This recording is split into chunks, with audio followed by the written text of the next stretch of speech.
కాళేశ్వరం న్యాయ విచారణ కమిషన్ గడువును మరో 2 నెలలు పొడిగిస్తూ ప్రభుత్వం నిర్ణయం తీసుకుంది. మేడిగడ్డ, అన్నారం, సుందిల్లా బ్యారేజీలపై విచారణకు సుప్రీంకోర్టు మాజీ న్యాయమూర్తి జస్టిస్ పీసీ ఘోష్ నేతృత్వంలో ప్రభుత్వం కమిషన్ ఏర్పాటు చేసింది. రేపటితో కమిషన్ గడువు ముగుస్తుండటంతో ఆగస్టు 31 వరకు పొడిగించింది. కమిషన్ ముందు విచారణకు హాజరైన ప్రాజెక్టుకు సంబంధించిన మాజీ ఈఎన్సీలు, ప్రస్తుత ఈఎన్సీలు, సీఈఓలు, ఇతర ఇంజనీర్లు, నిర్మాణ సంస్థల ప్రతినిధులను పూర్తి వివరాలతో అఫిడవిట్లు దాఖలు చేయాలని జస్టిస్ పీసీ ఘోష్ ఆదేశించారు. దీంతో గురువారం వరకు 60 మంది సీల్డ్ కవర్లలో అఫిడవిట్లు దాఖలు చేసినట్టు తెలిసింది. కాళేశ్వరం న్యాయ విచారణ కమిషన్ గడువును మరో 2 నెలలు పొడిగిస్తూ ప్రభుత్వం నిర్ణయం తీసుకుంది. మేడిగడ్డ, అన్నారం, సుందిల్లా బ్యారేజీలపై విచారణకు సుప్రీంకోర్టు మాజీ న్యాయమూర్తి జస్టిస్ పీసీ ఘోష్ నేతృత్వంలో ప్రభుత్వం కమిషన్ ఏర్పాటు చేసింది.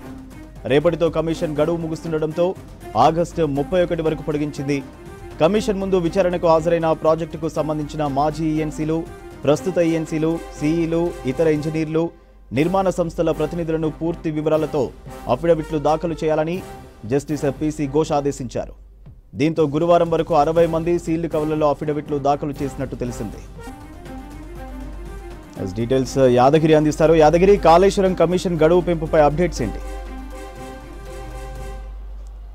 సూర్య, ఏదైతే ఈ కాళేశ్వరం ప్రాజెక్టుకు సంబంధించి మేడిగడ్డ, అన్నారం, సుందిల్లా ఈ 3 బ్యారేజీలకు సంబంధించి దీని మీద విచారణ చేసేందుకు ప్రభుత్వం ఓ కమిషన్ నిర్మించారు, జ్యుడిషియల్ కమిషన్ నియమించారు. అయితే మార్చిలో ఈ కమిషన్ను నియమించారు. ముందు ప్రభుత్వము అనుకున్నట్లుగా 100 రోజుల్లో దీనికి సంబంధించి పూర్తి స్థాయిలో విచారణ చేసి రిపోర్ట్ ఇవ్వాలని చెప్పేసి ప్రభుత్వం రిక్వెస్ట్ పెట్టింది కమిషన్కు. అయితే ఆ విచారణలో భాగంగా పూర్తి స్థాయిలో చాలా డీటెయిల్డ్గా విచారణ చేయాలంటే ఇంకా గడువు కావాల్సి ఉంటుంది అని చెప్పేసి ముందు నుంచి కూడా కమిషన్ అంటా ఉన్నది. అయితే ఇప్పటికే అందులో ఉన్నటువంటి ఇరిగేషన్ శాఖలో పనిచేసినటువంటి రిటైర్డ్ ఇంజనీర్లు, తర్వాత ప్రజెంట్ పనిచేస్తున్నటువంటి ఇంజనీర్లు, తర్వాత నిర్మాణ సంస్థకు సంబంధించినటువంటి ప్రతినిధులు, ఇట్లా అందరినీ కూడా కమిషన్ విచారణ చేస్తుంది. సో ఇది 100 రోజుల్లో మరి ఇది పూర్తి అయ్యే సిచ్యువేషన్ లేదు కాబట్టి ఇక ఈ నెల 30తో అంటే రేపటితో ఈ ముందుగా ఏదైతే డెడ్లైన్ పెట్టుకున్నారో ఈ డెడ్లైన్కి సంబంధించి రేపటితో ఈ గడువు ముగుస్తుంది.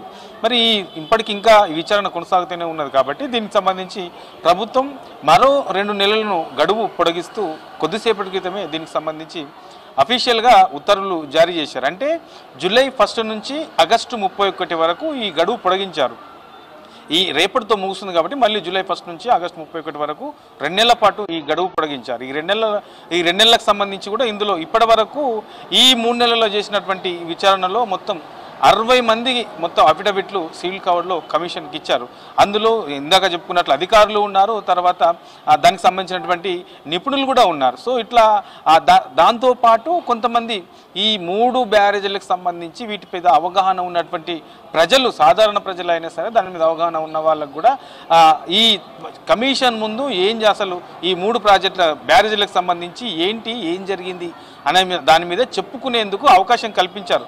సపరేట్గా కమిషన్లో బీఆర్కే భవన్లో దీనికి సంబంధించినటువంటి కమిషన్కి సంబంధించినటువంటి ఆఫీస్ ఉంది. అక్కడ సపరేట్గా కొన్ని బాక్సులు కూడా అక్కడ ఏర్పాటు చేశారు. మామూలు పబ్లిక్ కూడా వాళ్ళ ఒపీనియన్స్తో సీల్డ్ కవర్లో ఆ బాక్స్లో వేశారు. ఇట్లా ఒక పక్క అధికారులు, నిర్మాణ సంస్థకు సంబంధించినటువంటి ప్రతినిధులు, మరోపక్క కామన్ మ్యాన్స్, తర్వాత నిపుణులు, ఇట్లా ఎవరికి దోచినట్లు వాళ్ళకు ఉన్నటువంటి సబ్జెక్టు, అక్కడ జరిగినటువంటి సిచ్యువేషను, గత ప్రభుత్వం అవలంబించినటువంటి విధానాలు, ఇట్లా అన్నిటికి సంబంధించి ప్రత్యేకంగా సీల్డ్ కవర్లో కమిషన్కి ఇచ్చారు. ఈ నెల 27 వరకు ఈ సీల్డ్ కవర్లు ఇవ్వరని చెప్పేసి ముందే కమిషన్ చెప్పింది కాబట్టి ఆ టైంలోనే మొత్తం 60 సీల్డ్ కవర్లు కమిషన్కి వచ్చాయి. వీటన్నిటిని కూడా మళ్ళీ పరిశీలన చేయాల్సిన అవసరం ఉంటుంది. వీటితో పాటు ఈ పరిశీలన తర్వాత కమిషన్ కూడా డైరెక్ట్ 2 సార్లు ఈ మేడిగడ్డ, అన్నారం, సుందిల్లా ఈ 2 సార్లు ఈ 3 బ్యారేజీలను సందర్శించింది. అక్కడ ఏం జరిగింది, ఎట్లా ఉంది సిచ్యువేషన్, ఇప్పుడున్నటువంటి ప్రభుత్వం ఏం చెప్తున్నది, గతంలో ఉన్నటువంటి ప్రభుత్వం ఏం చెప్పింది, దానికి సంబంధించినటువంటి నిర్మాణ ఖర్చుల పరిస్థితులు ఏంటి, తర్వాత అందులో వాడినటువంటి ఈ క్వాలిటీ ఎట్లా ఉన్నది, ఇట్లా ఓవరాల్గా అన్నిటి మీద కూడా డైరెక్ట్గా అక్కడికి వెళ్ళి సందర్శించింది. కాబట్టి 60 ఈ ఏదైతే ఇందాక చెప్పుకున్నట్లు 60 మంది నుంచి ఇవన్నీ వచ్చాయి, ఒపీనియన్స్ కూడా వచ్చాయి కాబట్టి సో వీటన్నిటిని కూడా మళ్ళీ పూర్తి స్థాయిలో అధ్యయనం చేయాల్సిన అవసరం ఉంటుంది. వాటికి సంబంధించి పరిశీలించి అసలు ఏమి రిపోర్ట్లో ఏమున్నాయి, ఎన్డీఏసీ రిపోర్ట్ ఇచ్చినటువంటి దాంట్లో ఏమున్నది, ఇట్లా ఓవరాల్గా ఏదైతే ఈ నిపుణులకు సంబంధించినటువంటి కమిటీ ఇచ్చినటువంటి రిపోర్ట్లో ఏమున్నది, ఇట్లా ఓవరాల్గా అన్నిటినీ స్టడీ చేసి దీనికి సంబంధించి ఒక డీటెయిల్డ్గా ఒక రిపోర్ట్ ఇవ్వాల్సి ఉంటుంది. ఎందుకంటే ప్రభుత్వము దీని మీదనే డిపెండ్ అయి ఉంటుంది. ఈ కమిషన్ ఇచ్చే దాన్ని బట్టి ముందుకెళ్ళే అవకాశం ఉంటుంది కాబట్టి సో ఓవరాల్గా వీటన్నిటిని పూర్తి స్థాయిలో స్టడీ చేయాలంటే ఇంకా టైం కావాలని చెప్పేసి కమిషన్ ముందు నుంచి కూడా అభిప్రాయపడుతుంది. అందులో భాగంగానే ప్రభుత్వం మరో 2 నెలలను గడువు పొడిగిస్తూ కొద్దిసేపటి క్రితమే దీనికి సంబంధించి ఉత్తర్వులు జారీ చేశారు. ఇంకా దీనికి కమిషన్కి సంబంధించినటువంటి విచారణ కూడా మరింత స్పీడప్ చేసే అవకాశం కూడా ఉంటుంది. ఎందుకంటే ఇప్పటికే ఈ సీల్డ్ కవర్లో వాళ్ళ ఒపీనియన్స్ వచ్చాయి. వచ్చిన తర్వాత ఓపెన్ హౌస్ ఏర్పాటు చేసి అక్కడే డైరెక్ట్గా విచారణ చేసేందుకు కూడా కమిషన్ ఏర్పాటు చేస్తుంది. మేబీ నెక్స్ట్ మంత్ అది జరిగే అవకాశం ఉంటుంది. దానికి సంబంధించిన షెడ్యూల్ కూడా కమిషన్ నుంచి త్వరలో వచ్చే అవకాశం ఉంటుంది.